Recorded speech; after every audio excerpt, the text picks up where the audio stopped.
special feature on Hamka Afik, our latest sprint sensation, the man they're all talking about.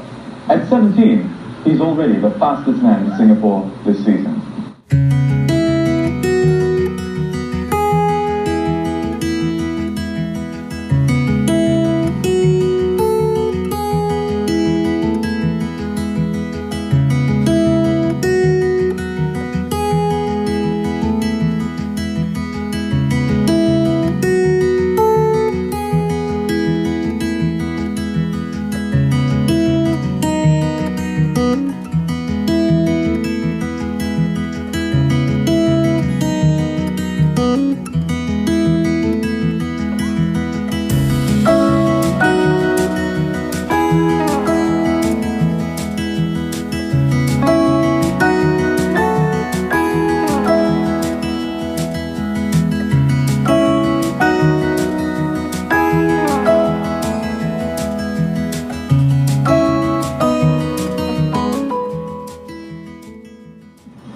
We hope that with more support and guidance, Hamka could one day be among the top sprinters. December, hang on, November or October, I was in Merdeka Stadium in Kuala Lumpur. Wow. So the first, it was funny, you know, when they put me only in the 4x1 and I was running the first leg. So when they, you know, the blocks, you know, during national schools, during all other competitions, I was so relaxed, I was so calm facing the blocks. And that particular point of time, as a young boy, and when you look at the Thais, you look at the Indonesian, you look at the crowd, it was so overwhelming. I was panicked. I was panicked. I was even shivering when I set up the starting blocks. Oh. Because can you imagine, I look at the Thais, the Malaysian, the Indonesian, the first time in my life, suddenly I'm running with the seniors and they are all among the best in the region. So I picked my block, I was shivering, I was like, I want to get over this, you know, because I was panicked. So I didn't, of course like on your marks, I didn't run that well. But we managed to get fourth. Oh, managed to get fourth in the 4x1. So we missed a medal. And yeah, it was very disappointing. So I came back to Singapore and realized that, wow, you know, I have this dream and I achieved my childhood dream. And do I stop here or should I push myself forward and continue? Yeah. So I said, okay, since I'm already into it, so I said myself, I said, okay, look here. Okay, now that I've achieved to be the fastest schoolboy in Singapore, I want to be the fastest man in Singapore. And I want to be among the fastest in Southeast Asia, and I want to be among the best in Asia and even qualify for the Olympics. Alright. So that was the goals that you have set for you. So clear. Imagine I was 16, 17 years old. Yeah. And I really have that goals and vision and dreams that I want to achieve. Yeah. But having said that, I pay a heavy price for it lah. I have to put everything, you know, even my family, my youth. You know, I was training 6 days a week. I put everything aside. Alright. Yeah. So I went on to represent Singapore at all the regional meets to get some exposure. And 91 SEA Games, I was 18 coming to 19. Manila. Yes, in Manila. So first time I was down for the individual event. The first time at the SEA Games. Remember 89, I was only running the relay. So I thought, okay, I'm you know, well prepared. I was running personal bests in training for both 1 and 2. I broke the 22 second barrier. But prior to that, in 1990, I won the gold in Jakarta. I was crowned as the fastest schoolboy in Southeast Asia. Oh, okay. Before I went to the 91 SEA Games in Manila, the year before, I was crowned as the fastest schoolboy in Jakarta. And that, because at that time the Thais was the dominant. Yeah, right. Okay, it's like for even I think probably for a decade the Thais dominated the sprints. And in 1990 I upset the Thais. I won both the 100 and 200 in Jakarta. And crowned as the fastest schoolboy in Southeast Asia. Okay. So with that kind of performance, I thought I was ready for SEA Games. And again, I was trashed completely at the SEA Games in 91. So I went to, so it's a completely different level. You know? You may be the fastest schoolboy in Southeast Asia, But when you move on to a senior level, it's another different ball game. It's a different level. Yeah, Okay. different level. So I went there. I got last in the 100. Okay. Imagine, but I entered finals. I was Alright. last in the 100 and 200. I qualified for finals and I was 7. All right. Yeah, I ran a fairly good time. I ran Alright. 10:89 and 21:72, 21:77 Okay. for both the 100 and 200. And I was disappointed. To be very honest, I was disappointed. I thought that Okay. I can at least be among the top 5, Mm-hmm. but it was too strong. It was Alright, too strong. I was alright, disappointed. alright. I remember I stepped with my right leg forward Uh-huh. at the stadium, and I promised myself. I said, 93 SEA Games will be in Singapore. Hamka Afiq will stand at the podium in 93 to collect my medals. So I promised myself that. So you set the goal for that. I set the goal for that. For two 1993, yes, for 2 years. All right. But now you set your goals. So this is important life lesson, no? Yeah. You set your goals, right? Yes. This is what it is. So, do you think by setting your goals, it's going to be a straight journey? Unlikely. Unlikely. Yeah. So I faced the biggest challenge of my life. After I came back to SEA Games, 91, and the very next year I was enlisted to National Service. Ah, that is always the bugbear for So- most athletes. I So would say, yeah. when I was enlisted, Yeah. I don't have much time left because if you clear your BMT Yeah. 3 months and then you have your vocation, Vocation, and then 3 to 6 trainings. months. So I know 6 months, 8 months going to be out. And if I were already coming to end of 1992 when I got enlisted, so by the time I clear this, okay, my BMT and I only left maybe less than 2 months for SEA Games. SEA Games was in June 1993. So can you imagine? I was very stressed. I didn't know what to do, and every time I brought this up with the association said, Hamka, we ourselves will not know what's going to happen because this all got to do with MINDEF, Yep. right? All right. We will try our best to help you, but at the end of the day, it's the MINDEF call whether what's going to happen to you. And then from then on, I was told that the Indonesian was sent to the US to train. The Thai was in Moscow to train. So imagine, all my competitors are full-time training training, everywhere, and here I am Serving your national serving national service. But now, this is where your residency, this is where your never say die attitude kicks in. Okay. So I said, okay, push it. whatever it is, I cleared my BMT, I was out, and then I asked for the letter from MINDEF from association and even Singapore National Olympic Council to help me, because I said, can you imagine if I miss the 1993 SEA Games in Singapore, the next SEA Games in Singapore is 2015. So I was stressed. I was really I cleared my BMT, and fortunately they sent me to School of Military Medicine, SMM, as a medic. Okay. So during that medic course, the letter from SNOC, the letter from association was already coming into my unit. So I was fortunate. My commanding officer said, okay, Hamka, you attend all your classes in the morning, afternoon you go for your training, and after training you come back to camp. But it was tiring because morning I still have to do my military training. Yeah, correct. And then afternoon I go for training. And by the time I get back tomorrow morning, I got to get up again and do the same routine again. Yeah. So I was really Physically demanding, I would physically, say. and then I didn't cope well in training. And that time my coach Lim Hong Kang retired and Kunalan took over. Mr. K took over. Mr. K. So Mr. K said, Amka, he said, look here, nobody is going to pressure you if you don't win anything at this year's SEA Games. We know the challenges that you are facing. So I told him that, no, sir, don't talk to me like that. I said, now, I'm putting it back to you. I said, your job to bring me to the podium June 1993. I don't have time left. Whatever you do, whatever it takes, I'll do it. You take me there to the podium. Oh, Said, wow. Because he said, he tried to play it down, but I said no.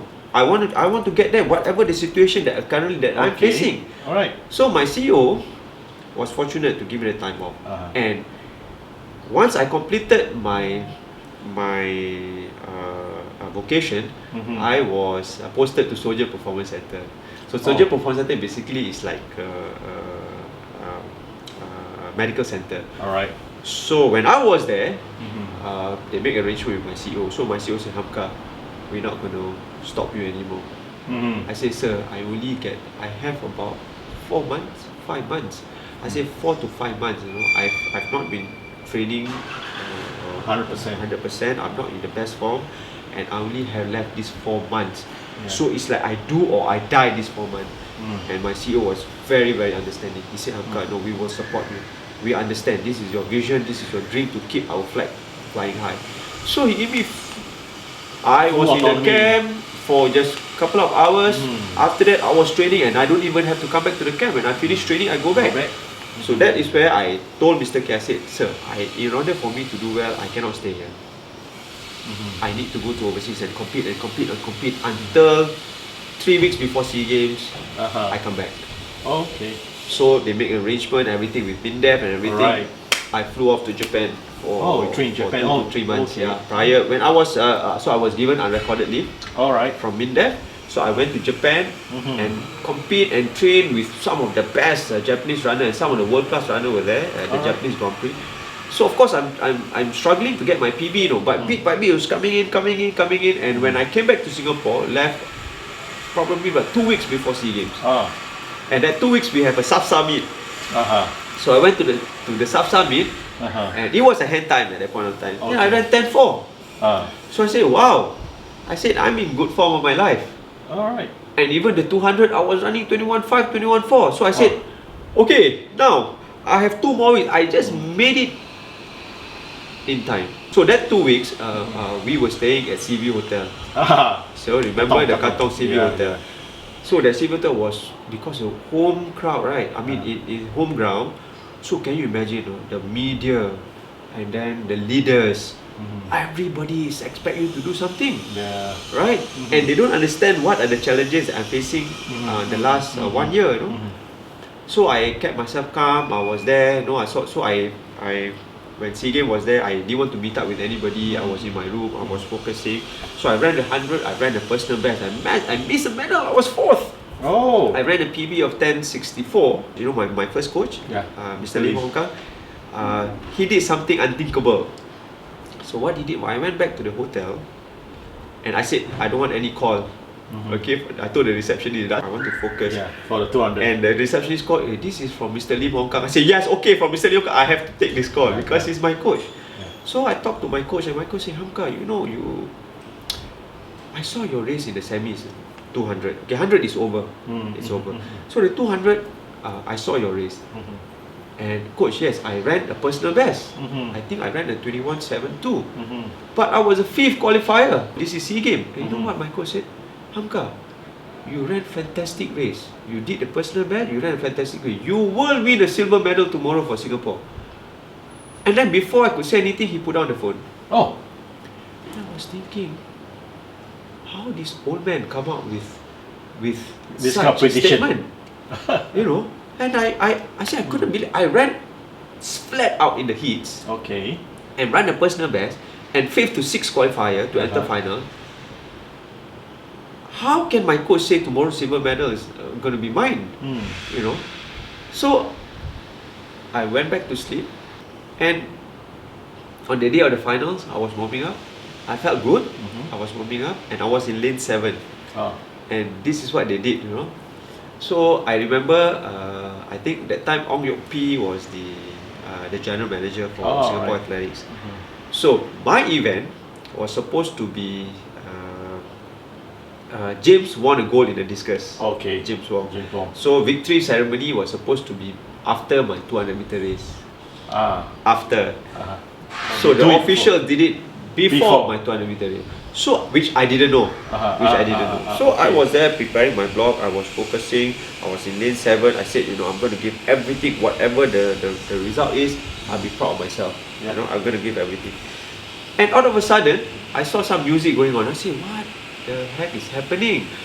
I mean, you are ready to go for a battle, and then they come out with all these things, so you have to refocus, right? So I said, God, what's happening? But I said, keep calm. So I saw music going on. I saw, victory ceremony for the discus. Okay. So I said, I have to wait another 5 minutes. So 5 minutes standing down there. Not easy, Not easy because you're ready to do this already. I know, But that was a turning point. because the national anthem. they played the national anthem and the flag was 30 meters away from where I was standing. So the two military personnel brought up the flag. So I was standing and the national anthem. So the whole National Stadium crowd was packed capacity at the grandstand area was packed. So I put my hand, I said, if I want to die, let me die across the line. I said, I'm gonna fight to the very end, even to the millimeters, I'm gonna fight to the very end. So when that was it, no? So the National Stadium was all, it said, on your marks. So I went down. Imagine, I ran the flat out, 21.72, flat out personal best, okay, in the heats. And the first, Mr. Kunalan caught my split, Mr. K caught my split. The first 100 I was doing 10.4. Wow. So he said, wow, can Hamka last or cannot last? His PB is 10.6 something. Yeah. So can he last or he cannot last? So that is the question. And when I ran that time, coming out of the curd, can you imagine, I was fourth. After running that time, no, that means the three, the Indonesian, the Thais and the Malaysian were running faster than me. Yeah. And now with flat out, what are you going to do the second 100? What are you going to do the second 100? But God is great. So God give me the strength. So God give me the strength. I was overtaking everyone the last 100. First was the Abdul Rahman Kaikuti of Malaysia. And then I think, if I'm not mistaken, Albert Go. And then I went for Ernawan with Tarsab, Indonesia. Wow. And I was going for the Thai, for Niti Piapan. So I was going, but he destroyed the field. He was quite far ahead when he was at the curve. So when I crossed the line and I look at and then I saw the whole crowd were jumping and flag, and I won a silver in 21.34 seconds. Wow. And Niti the Thai set a new SEA Games record, and I beat the two Indonesian, the two Malaysian, the Filipinos I've never beaten them throughout my career. Oh. So I won a silver medal for Singapore, and that was like unbelievable. I was, and then suddenly like a superstar, the traffic police was there to guide us out from because the crowd was there. Everybody want to take photos with you, everybody. And I haven't finished my race yet because I still have my 4x1. Oh. So I need to go back to the hotel, but somehow I managed to thank the crowd, to thank my parents. I think my whole family members, relative were there at the National Stadium, and of course our home ground support, ministers, and my commanding officer, the one who gave me time off, were there. The whole unit were there supporting me because it's home ground, right? Yeah. So that race was unbelievable, and I didn't know until years later that my coach, Mrs. Lim Hong Kang, the wife, told me that actually your coach did it on purpose because he knew you don't have a chance. But he said, maybe we just throw him that question. Maybe he believe in it. So he called that night and he said, silver medal is yours. And before I would say anything, he put down the phone. So actually he did it on purpose, but at the back of his mind, he think no way. Before your race, and then to see your flag and the national anthem. That was unbelievable. My goosebump, no? Yeah. Because it's like I'm willing to put my life there. So that is the kind of feeling yes. that you're gonna. There's no way you're gonna let them beat you. You're gonna fight. You're gonna fight. So that's how it is that I managed to slash my personal best by milestone. That is from 2172 or 2177 to 2134. 34.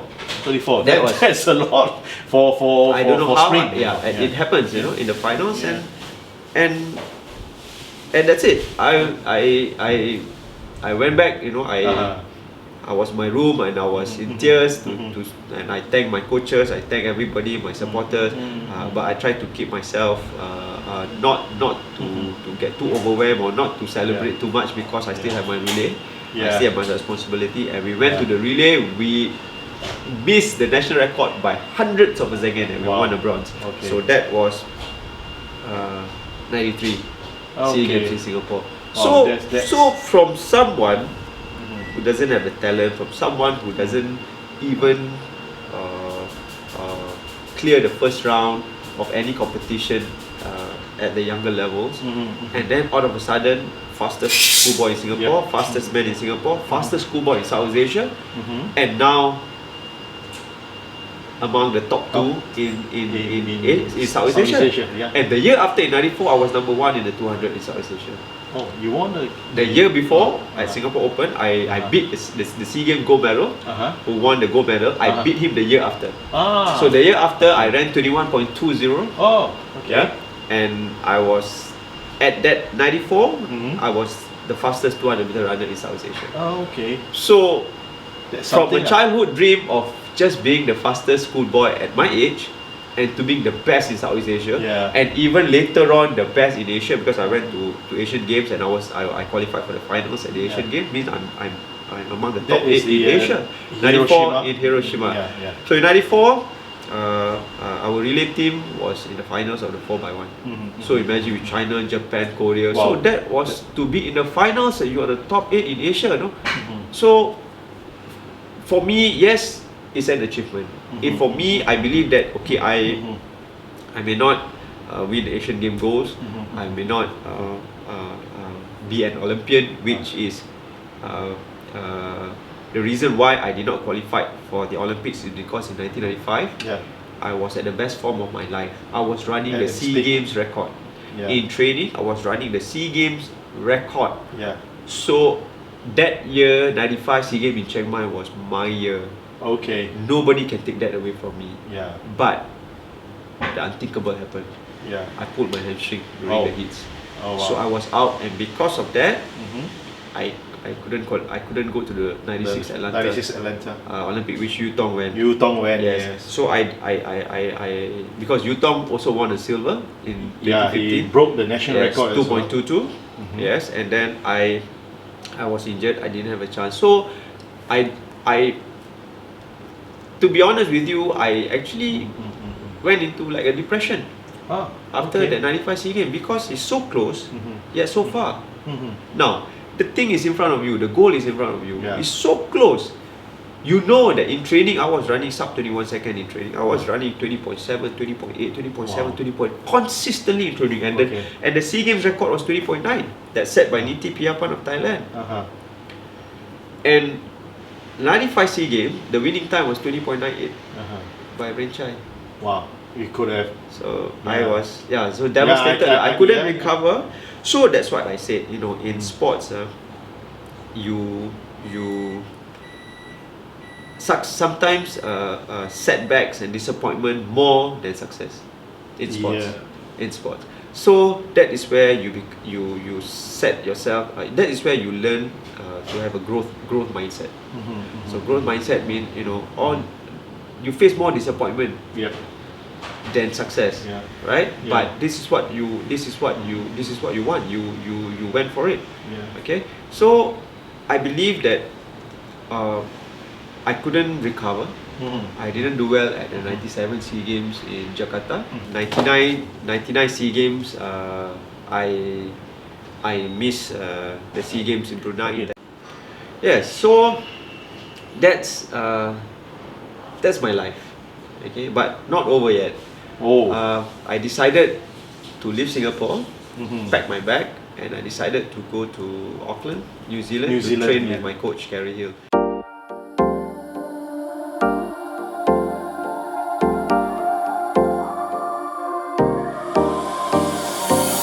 Time for a love potion, a little sweet and spice. Throw it all in a cauldron, mix it up.